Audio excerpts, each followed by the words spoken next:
kan nu godhe Waaqayyo haadha isaa waliin galatoomuu jedha. Guyyaa har'aa kana akka walitti qabamnuuf bidiruu ta'ee kan jidduu keenyatti argame abbaa warraa koo Hacaaluu Hundeessaa goota jaalalaa fi amanamaadhaan baga nagaan dhuftaniin jedha. Ibsi keenya har'aa faawundeeshiniin Hacaaluu Hundeessaa qophii qopheesse irratti waa'ee awwaardii Hacaaluu Hundeessaa ibsa isinii kennuufi gara awwaardiitti darbuu keenyaan dura faawundeeshiniin Hacaaluu Hundeessaa yoom hundaa'e kan jedhuuf waggaa har'aa waxabajjii 10 bara 2013 guyyaa wareegama waggaa tokkoffaa isaa irratti kan hundeeffamedha. Eenyuun hundeeffame kan jedhuuf maatiidhaan hundeeffame. Kaayyoon isaa hambaa haceenuu gatee deemee bara baraan jiraachisuudha. Ergamni faawundeeshinii Hacaaluu Hundeessaa aartii jajjabeessuu fi hawaasa diinagdee fayyaa fi hawaasa adda addaa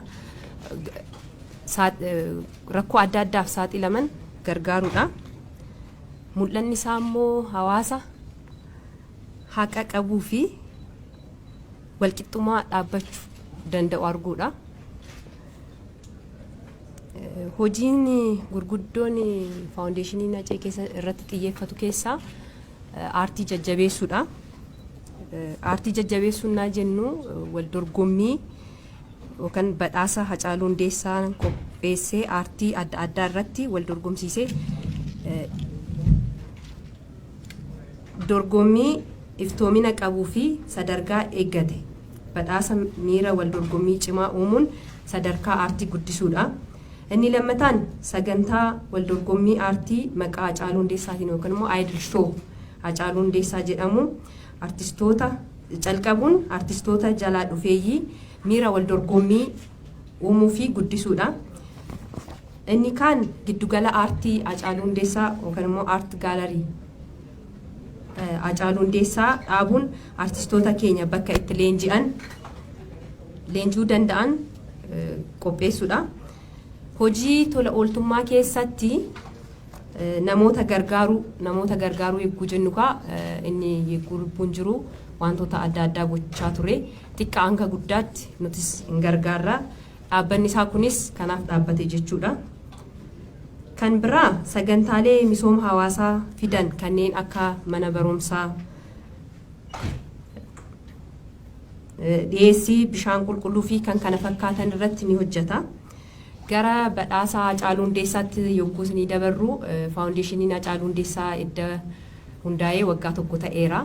Waggaa tokko kana keessatti hojiiwwan inni hojjetu keessaa tokko fudhanneet badhaasa Hacaaluu Hundeessaa har'a ifa isinii goonerra jechuudha. Badhaasni Hacaaluu Hundeessaa guyyaa Hacaaluun Hundeessaa wareegame waxabajjii 29 raawwata. Badhaasni kun gosoota aartii hedduu of keessaa qaba. Isa keessaa garuu baranaaf calqabaaf ka'umsaaf kan godhannee aartii afaan Oromoo, muuziqaa afaan Oromoo irratti qofa kan hundeeffatedha. Dorgommiin kun dorgommii 10 yookaan gosoota dorgommii 10 of jalatti qaba. Isaanis sirba sagalee, kiliippii, walaloo, yeedaloo, editingii, siinimaatoogiraafii, daayiriktar, warra artistoota jalaa dhufan warra haaraa shamarranii fi dhiira kan of keessatti qaba. Sirboota kana akkamitti dorgommiidhaaf dhiyeessitan kan jettaniif ka'umsi keenya guyyaa Hacee wareegame hanga waxabajjii 29 2020 irraa hanga bitootessa 31 2022 kan bahanidha. Sirboonni asirratti wal dorgommiif dhiyaatan jechuudha. Wal dorgommii kana yogguu dorgomsiisnu ogeeyyoonni wal dorgommii kana hojjetan filatamanii ogummaa isaaniitiin ogummaadhaan edda filanii nu raawwatanii booda weebsaayitii isaa irratti galakkisneerra. Weebsaayitii isaa kanarratti deemaa jira. Har'as ammas kana duras guyyoota hedduu dura deemaa jira. Kana boodas guyyaa muraasa tafee guyyaa muraasa kana keessatti akka filattan asumaanan ergaa dabarsuu barbaada.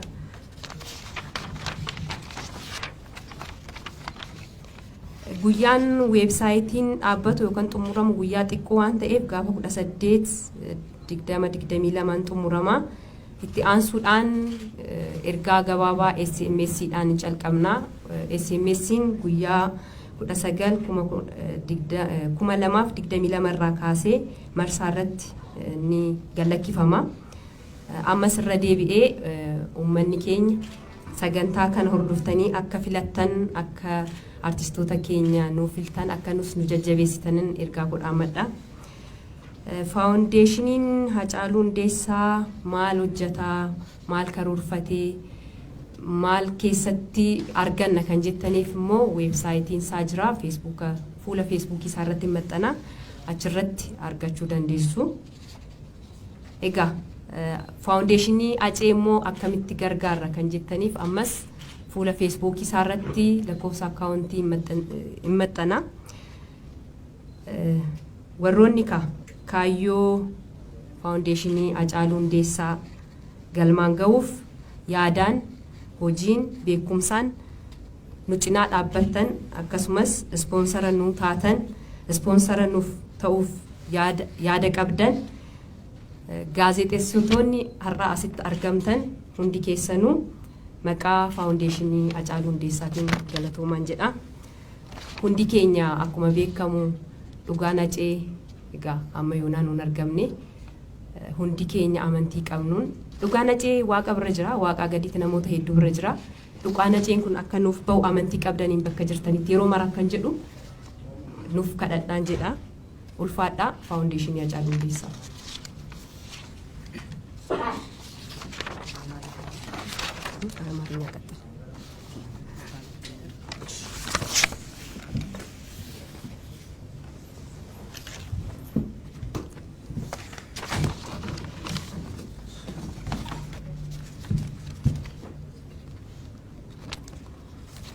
በድጋሚ እንኳን ደህና መጣችሁ።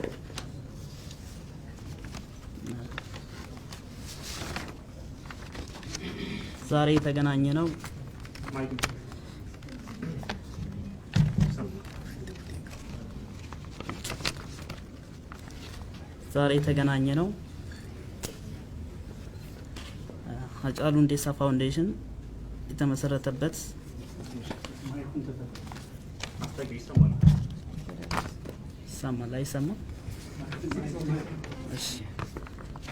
Hacaaluu Hundeessaa Faawundeeshin ከተመሰረተ sagantaalee misooma hawaasaa fidan kanneen akka mana barumsaa, dhiyeessii bishaan qulqulluu fi kan kana fakkaatan irratti ni hojjeta. Gara badhaasaa Hacaaluu Hundeessaatti yogguu ni dabarru faawundeeshiniin Hacaaluu Hundeessaa edda hundaa'ee waggaa tokko ta'eera. Waggaa tokko kana keessatti hojiiwwan inni hojjetu keessaa tokko fudhanneet badhaasa Hacaaluu Hundeessaa har'a ifa sinii goone irra jechuudha. Badhaasni Hacaaluu Hundeessaa guyyaa Hacaaluun Hundeessaa wareegame waxabajjii 29 raawwata. Badhaasni kun gosoota aartii hedduu of keessaa qaba. Isa keessaa garuu baranaaf calqabaaf ka'umsaaf kan godhannee aartii afaan Oromoo, muuziqaa afaan Oromoo irratti qofa kan hundeeffatedha. Dorgommiin kun dorgommii 10 yookaan gosoota dorgommii 10 of jalatti qaba. Isaanis sirba sagalee, kiliippii, walaloo, yeedaloo, editingii, sinematogiraafii, daayiriktar, warra artistoota jalaa dhufan, warra haaraa, shamarranii fi dhiira kan of keessatti qaba. Sirboota kana akkamitti dorgommiidhaaf dhiyeessitan kan jettaniif ka'umsi keenya guyyaa Acee wareegame hanga waxabajjii 29/2020 irraa hanga bitootessa 31/2022 kan bahanidha. Sirboonni asirratti wal dorgommiif dhiyaatan jechuudha. Wal dorgommii kana yogguu dorgomsiisnu ogeeyyoonni wal dorgommii kana hojjetan filatamanii ogummaa isaaniitiin ogummaadhaan edda filanii nu raawwatanii booda weebsaayitii isaa irratti gallakkisneerra. Weebsaayitii isaa kanarratti deemaa jira. Har'as ammas kana duras guyyoota hedduu dura deemaa jira.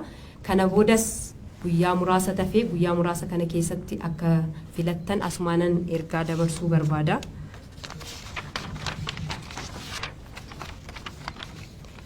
Guyyaan weebsaayitiin dhaabbatu yookaan xumuramu guyyaa xiqqoo waan ta'eef gaafa 18/20/22 xumurama. Itti aansuudhaan ergaa gabaabaa SMS'dhaan calqabna. SMS'n guyyaa 19/2022 irraa kaasee marsaa irratti ni gallakkifama. Ammas irra deebi'ee uummanni keenya sagantaa kana hordoftanii akka filattan akka artistoota keenya nuuf filtan akka nus nu jajjabeessitanin ergaa godhaamadha. Faawundeeshiniin Hacaaluu Hundeessaa maal hojjetaa, maal karoorfatee, maal keessatti arganna kan jettaniif immoo weebsaayitiin isaa jira. Fuula feesbuukii isaa irratti maxxana, achirratti argachuu dandeessu.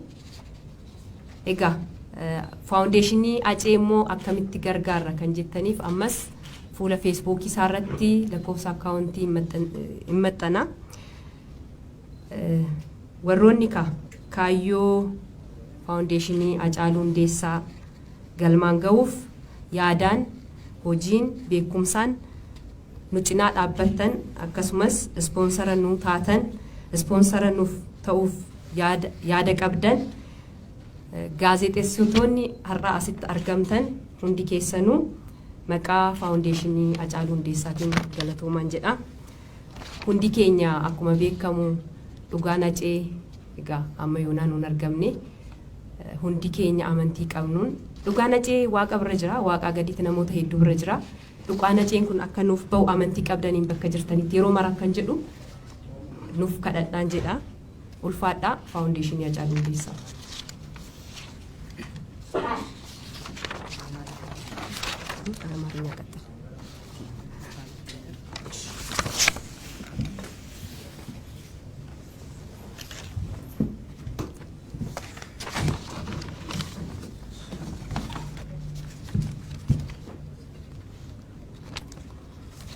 በድጋሚ እንኳን ደህና መጣችሁ።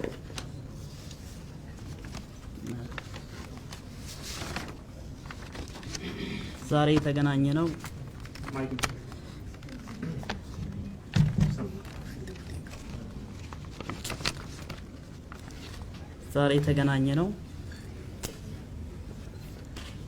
Hacaaluu Hundeessaa ፋውንዴሽን የተመሰረተበት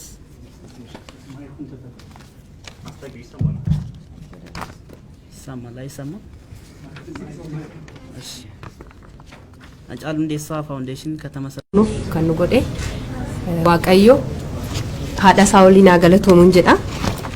Guyyaa har'aa kana akka walitti qabamnuuf bidiruu ta'ee kan jidduu keenyatti argame abbaa warraa koo Hacaaluu Hundeessaa goota jaalalaa fi amanamaadhaan baga nagaan dhuftaniin jedha.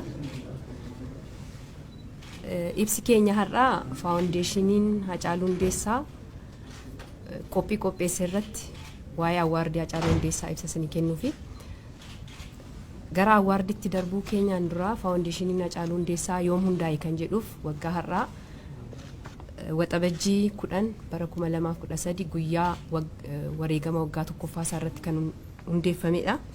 Eenyuun hundeeffame kan jedhuuf maatiidhaan hundeeffame. Kaayyoon isaa hambaa Haceen nu gatee deeme bara baraan jiraachisuudha. Ergamni faawundeeshinii Hacaaluu Hundeessaa aartii jajjabeessuu fi hawaasa diinagdee fayyaa fi hawaasa adda addaa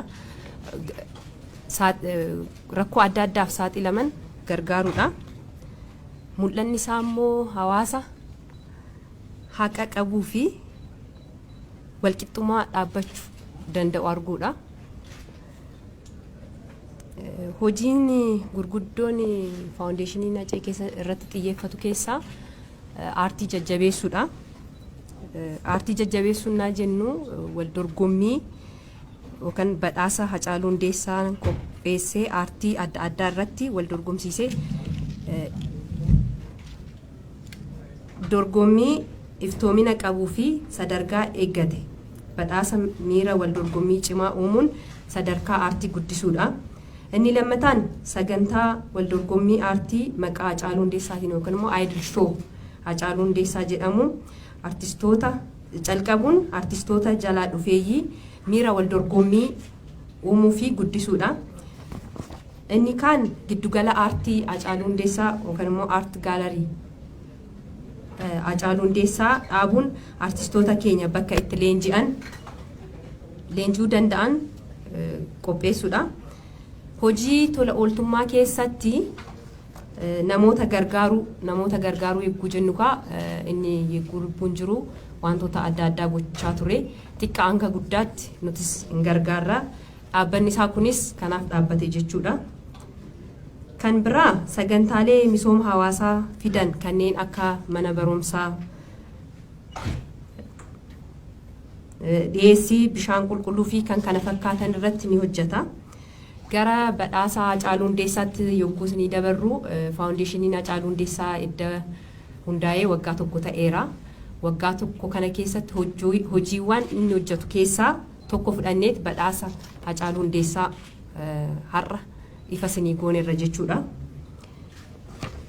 Badhaasni Hacaaluu Hundeessaa guyyaa Hacaaluun Hundeessaa wareegame waxabajjii 29 raawwata.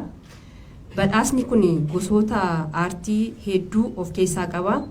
Isa keessaa garuu baranaaf calqabaaf ka'umsaaf kan godhannee aartii afaan Oromoo, muuziqaa afaan Oromoo irratti qofa kan hundeeffatedha. Dorgommiin kun dorgommii 10 yookaan gosoota dorgommii 10 of jalatti qaba. Isaanis sirba sagalee, kiliippii, walaloo, yeedaloo, editingii, sinematogiraafii, daayiriktar,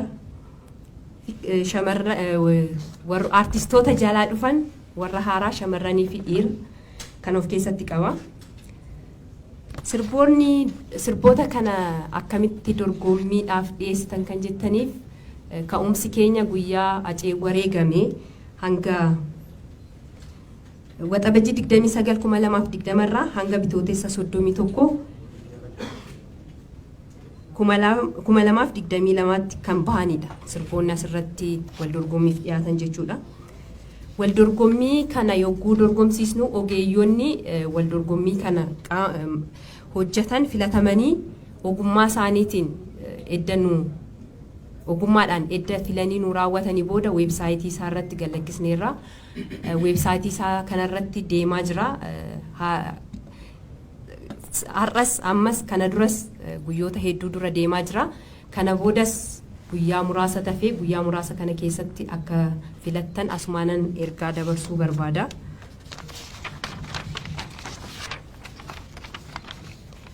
Guyyaan weebsaayitiin dhaabbatu yookaan xumuramu guyyaa xiqqoo waan ta'eef gaafa 18/20/22 xumurama. Itti aansuudhaan ergaa gabaabaa SMS'dhaan calqabna. SMS'n guyyaa 19/2022 irraa kaasee marsaa irratti ni gallakkifama. Ammas irra deebi'ee uummanni keenya sagantaa kana hordoftanii akka filattan akka artistoota keenya nuuf filtan akka nus nu jajjabeessitanin ergaa godhaamadha. Faawundeeshiniin Hacaaluu Hundeessaa maal hojjetaa, maal karoorfatee, maal keessatti arganna kan jettaniif immoo weebsaayitiin isaa jira. Fuula feesbuukii isaa irratti maxxana. Achirratti argachuu dandeessu. Egaa faawundeeshinii Hacee immoo akkamitti gargaarra kan jettaniif ammas fuula feesbuukii isaa irratti lakkoofsa akkaawuntii hin maxxana. Warroonni kaayyoo faawundeeshinii Hacaaluu Hundeessaa galmaan ga'uuf yaadaan, hojiin, beekumsaan nu cinaa dhaabbattan akkasumas ispoonsara nu taatan, ispoonsara nuuf ta'uuf yaada qabdan gaazexeessitoonni har'a asitti argamtan hundi keessanuu maqaa faawundeeshinii Hacaaluu Hundeessaatiin galatoomaan jedha. Hundi keenya akkuma beekamu dhugaan Hacee egaa amma yoonaan nun argamne hundi keenya amantii qabnuun dhugaan Hacee waaqa bira jira, waaqaa gaditti namoota hedduu bira jira. Dhugaan Haceen kun akka nuuf ba'u amantii qabdaniin bakka jirtanitti yeroo maraa kan jedhu nuuf kadhadhaan jedha. Ulfaadhaa faawundeeshinii Hacaaluu Hundeessaa.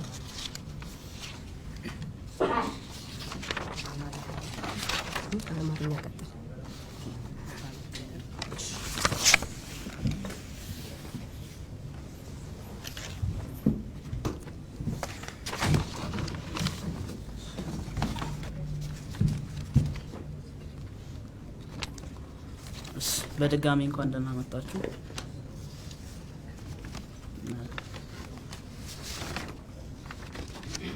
ዛሬ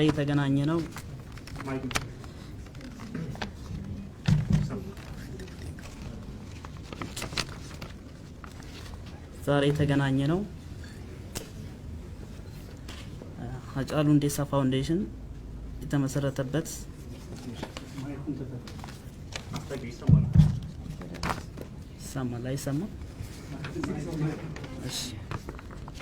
ሃጫሉ ሁንዴሳ ፋውንዴሽን ከተመሰረተ kan nu godhe waaqayyo haadha isaa waliin galatoomuu jedha.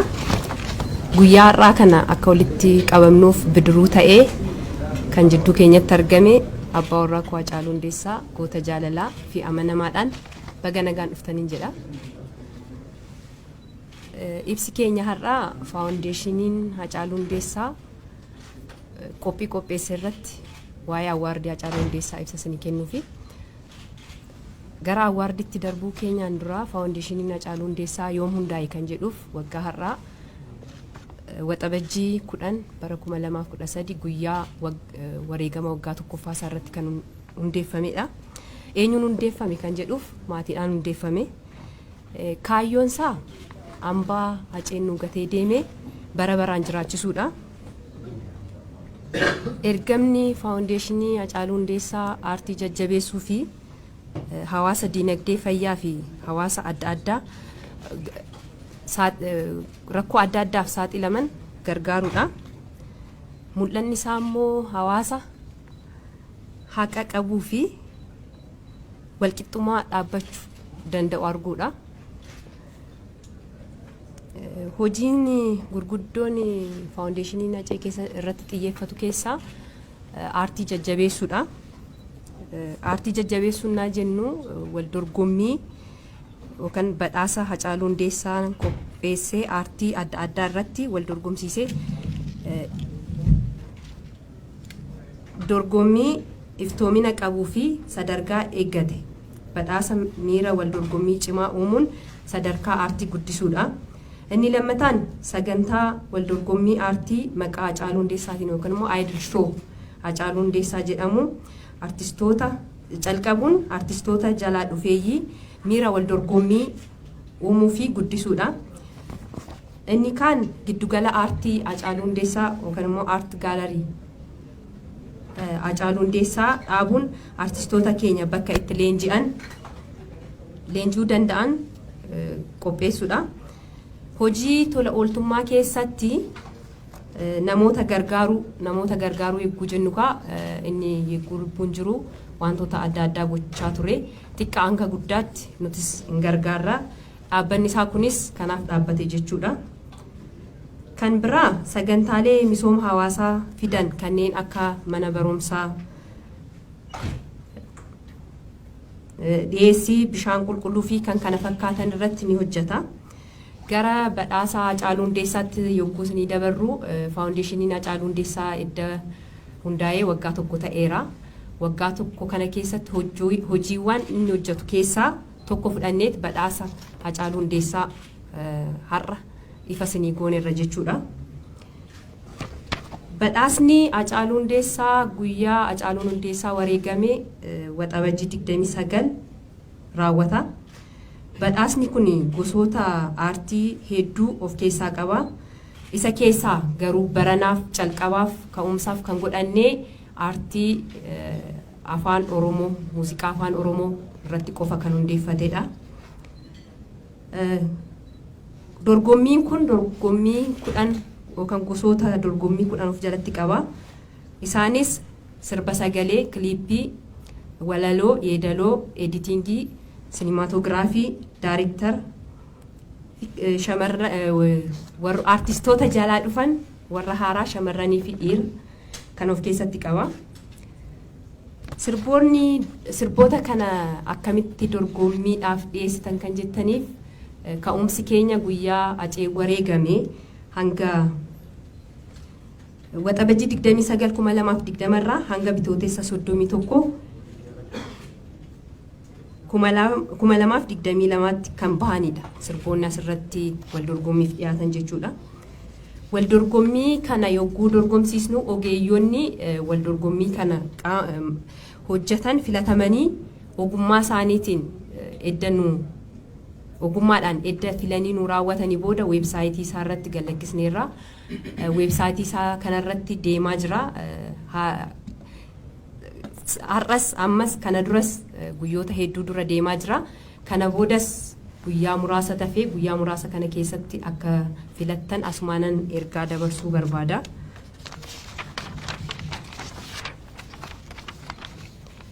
Guyyaan weebsaayitiin dhaabbatu yookaan xumuramu guyyaa xiqqoo waan ta'eef gaafa 18/20/22 xumurama. Itti aansuudhaan ergaa gabaabaa SMS'dhaan calqabna. SMS'n guyyaa 19/2022 irraa kaasee marsaa irratti ni galakkifama. Ammas irra deebi'ee uummanni keenya sagantaa kana hordoftanii akka filattan akka artistoota keenya nuuf filtan akka nus nu jajjabeessitanin ergaa godhaamadha. Faawundeeshiniin Hacaaluu Hundeessaa maal hojjetaa, maal karoorfatee, maal keessatti arganna kan jettaniif immoo weebsaayitiin isaa jira. Fuula feesbuukii isaa irratti maxxana, achirratti argachuu dandeessu. Egaa faawundeeshinii Acee immoo akkamitti gargaarra kan jettaniif ammas fuula feesbuukii isaa irratti lakkoofsa akkaawuntii hin maxxana. Warroonni kaayyoo faawundeeshinii Hacaaluu Hundeessaa galmaan ga'uuf yaadaan, hojiin, beekumsaan nu cinaa dhaabbattan akkasumas ispoonsara nu taatan, ispoonsara nuuf ta'uuf yaada qabdan, gaazexeessitoonni har'a asitti argamtan hundi keessanuu maqaa faawundeeshinii Hacaaluu Hundeessaatiin galatoomaan jedha. Hundi keenya akkuma beekamu dhugaan Acee egaa amma yoonaa nuun argamne hundi keenya amantii qabnuun dhugaan Acee waaqa bira jira, waaqaa gadiitti namoota hedduu bira jira. Dhugaan Aceen kun akka nuuf ba'u amantii qabdaniin bakka jirtanitti yeroo maraa kan jedhu nuuf kadhadhaan jedha. Ulfaadhaa faawundeeshinii Hacaaluu Hundeessaa.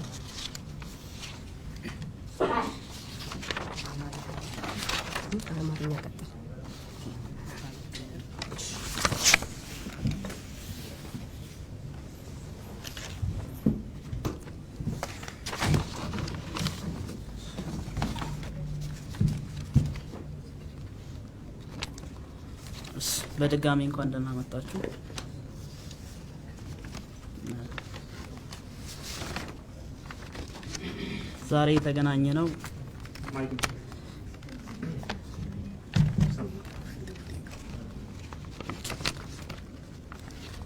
ዛሬ የተገናኘ ነው ሀጫሉ ሁንዴሳ ፋውንዴሽን የተመሰረተበት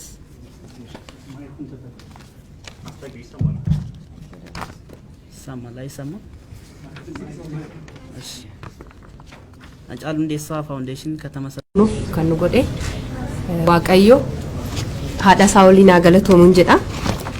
Guyyaa har'aa kana akka walitti qabamnuuf bidiruu ta'ee kan jidduu keenyatti argame abbaa warraa koo Hacaaluu Hundeessaa goota jaalalaa fi amanamaadhaan baga nagaan dhuftaniin jedha. Ibsi keenya har'aa faawundeeshiniin Hacaaluu Hundeessaa qophii qopheesse irratti waa'ee awwaardii Hacaaluu Hundeessaa ibsa isinii kennuufi gara awwaarditti darbuu keenyaan dura faawundeeshiniin Hacaaluu Hundeessaa yoom hundaa'e kan jedhuuf waggaa har'aa waxabajjii 10 bara 2013 guyyaa wareegama waggaa tokkoffaa isaa irratti kan hundeeffamedha. Eenyuun hundeeffame kan jedhuuf maatiidhaan hundeeffame. Kaayyoon isaa hambaa Haceen nu gatee deeme bara baraan jiraachisuudha. Ergamni faawundeeshinii Hacaaluu Hundeessaa aartii jajjabeessuu fi hawaasa dinagdee fayyaa fi hawaasa adda addaa rakkoo adda addaaf saaxilaman gargaaruudha. Mul'anni isaa immoo hawaasa haqa qabuu fi walqixxummaa dhaabbachuu danda'u arguudha. Hojiin gurguddoon faawundeeshiniin Acee keessa irratti xiyyeeffatu keessaa aartii jajjabeessuudha. Aartii jajjabeessuun naa jennu wal dorgommii yookaan badhaasa Hacaaluu Hundeessaan qopheessee aartii adda addaa irratti wal dorgomsiisee dorgommii iftoomina qabuu fi sadarkaa eeggate badhaasa miira wal dorgommii cimaa uumuun sadarkaa aartii guddisuudha. Inni lammataan sagantaa wal dorgommii aartii maqaa Hacaaluu Hundeessaatiin yookaan immoo Idol Show Hacaaluu Hundeessaa jedhamu artistoota calqabuun artistoota jalaa dhufeeyyii miira wal dorgommii uumuu fi guddisuudha. Inni kaan giddugala aartii Hacaaluu Hundeessaa yookaan immoo Art Gallery Hacaaluu Hundeessaa dhaabuun artistoota keenya bakka itti leenji'uu danda'an qopheessuudha. Hojii tola ooltummaa keessatti namoota gargaaruu eeguu jennu inni eeguu lubbuun jiru wantoota adda addaa gochaa ture xiqqaa hanga guddaatti nutis hin gargaarra dhaabbanni isaa kunis kanaaf dhaabbate jechuudha. Kan biraa sagantaalee misooma hawaasaa fidan kanneen akka mana barumsaa dhiyeessii bishaan qulqulluu fi kan kana fakkaatan irratti ni hojjeta. Gara badhaasa Hacaaluu Hundeessaatti yogguu ni dabarru faawundeeshiniin Hacaaluu Hundeessaa edda hundaa'ee waggaa tokko ta'eera. Waggaa tokko kana keessatti hojiiwwan inni hojjetu keessaa tokko fudhanneet badhaasa Hacaaluu Hundeessaa har'a ifa sinii gooneerra jechuudha. Badhaasni Hacaaluu Hundeessaa guyyaa Hacaaluun Hundeessaa wareegame waxabajjii 29 raawwata. Badhaasni kun gosoota aartii hedduu of keessaa qaba. Isa keessaa garuu baranaaf calqabaaf ka'umsaaf kan godhannee aartii afaan Oromoo muuziqaa afaan Oromoo irratti qofa kan hundeeffatedha.